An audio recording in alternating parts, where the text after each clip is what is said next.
लाड़काने में रिटायरमेंट न मिलण तां आपघात कंदड़ पुलिस एहलकार वारे मामले जी खातेदार जांच मुकम्मल कई वई आहे। एसएसपी ऑफिस जा 2 मुलाजिम ॾोही करार ॾिना विया आहिनि। पुलिस एहलकार मोहम्मद याकूब दायो जे मामले ते डीएसपी कंप्लेन सेल गुलाम मुर्तजा अब्बासी जी निगरानी में खातेदार जांच मुकम्मल कई वई।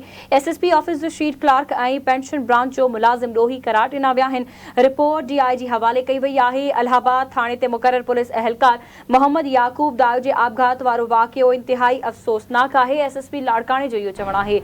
ब्रेकिंग न्यूज़ अवां सां शेयर करे रहिया आहियूं। लाड़काने में रिटायरमेंट न मिलण तां आपघात कंदड़ पुलिस एहलकार वारे मामले जी खातेदार जांच मुकम्मल कई वई आहे। एसएसपी ऑफिस जा 2 मुलाजिम ॾोही करार ॾिना विया आहिनि। पुलिस एहलकार मोहम्मद याकूब दायो जे मामले जी डीएसपी कंप्लेन सेल गुलाम मुर्तजा अब्बासी जी निगरानी में खातेदार जांच मुकम्मल कई वई आहे।